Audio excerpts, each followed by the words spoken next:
How's it going, everybody? I'm Donovan, and in this video I'm going to talk about how to find what makes you happy and the 5 steps to do it.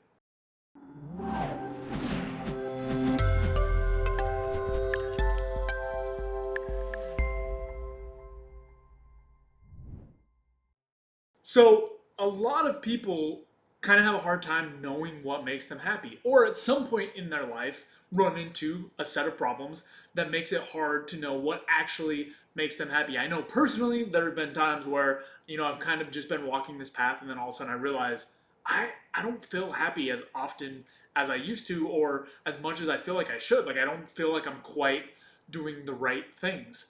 So when you run into this sort of a situation, there are a few things that you can do to figure out what makes you feel happier. And in this video, I'm going to go over 5 steps that you can take to start walking down that path. Now, before we start, finding what makes you happy generally is a process, right? It's not something that you can just automatically know and then just keep doing forever. You have to try some new things and you have to experiment a little bit. So this process isn't about like instantly knowing exactly what will make you happy, but it's about starting that exploration process and being intentional about it to figure out what it is that's going to work for you.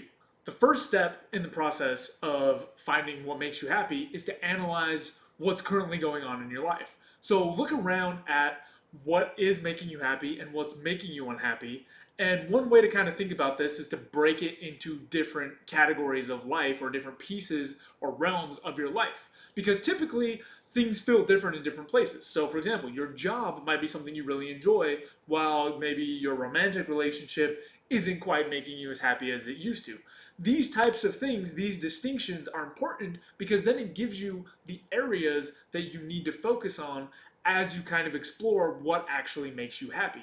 The other part of it is you can double down on the things that are already making you happy or invest more and pull back from the things that are making you less happy. If you don't know kind of how your life is structured already, then it's hard to make decisions. And even if you're unhappy a lot of the time, it's likely that there are still some things that shine through. And these pieces of information are useful for being able to build out what does make you happy. Another important part of analyzing your life as it currently is knowing your values. So your values, if you are in tune with them, and maybe that's something else to work through, but if you already have them, you kind of can go through your life and see which actions are aligned with your values. If you don't have values, we're not going to cover how to create them in this video, but it's something to look into because in general, aligning your actions with your values tends to produce more happy moments. The second step in how to find what's going to make you happy is making a list of the things you're willing to try.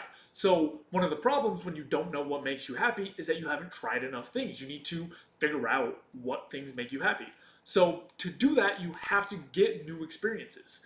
And one way to do this, or a step, to make this concrete, is to list out everything that you would be willing to try or spend time on. If you really don't know what makes you happy, you might even want to put things that don't sound that interesting, but that you haven't experienced. So let's say swimming, for example. Let's say you've never really done much swimming. That might be something you put on the list, even if it doesn't sound that exciting to you, because if you already don't know what makes you happy, you have to get these new experiences to be able to see which things work and which things don't. Now, if you've already done a bunch of swimming and you know you don't like it, then you don't need to revisit that.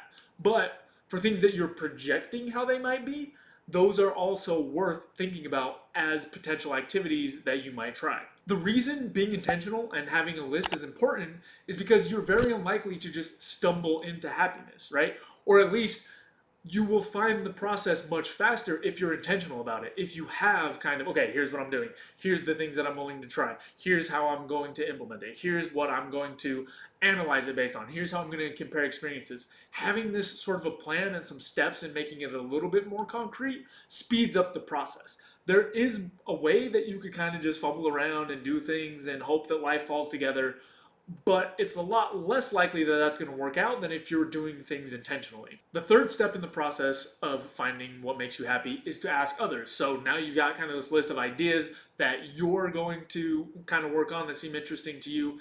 The next thing to do is to ask as many people as you know what they think might be good activities for you. And you can frame it as things that you want them to say that might make you feel happy, but you could also just frame it as activities or interests or hobbies or things that they think you would enjoy.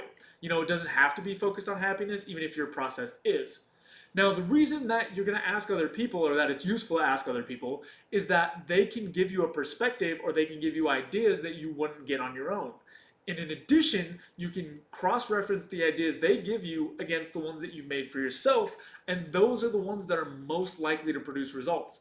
Now, you still may go through that whole list and say, like, I'm still not happy, this stuff isn't working for me, and need to keep digging down into the list.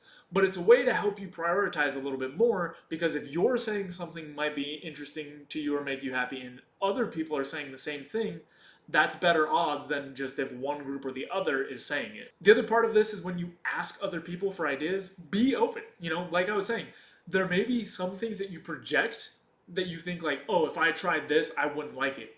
But if you've never done it, you're not going to know until you actually have the experience. And we're not super great at projecting experiences that we haven't had before.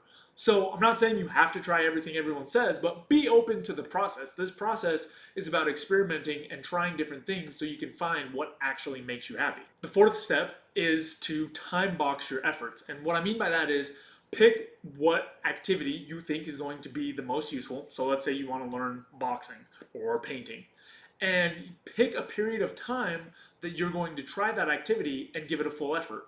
So if we go to painting, maybe you sign up for a class that runs for 3 months once a week, and you give that a full effort and go to every class and try it out regardless of how it feels, because sometimes you need to get multiple experiences with the same thing to kind of get an idea of how much you actually like it. Like painting, for example, the first couple classes might be super hard as you're learning, but then you're going to build some more skill, and only one instance is not super representative of what the activity will be like for you as a whole.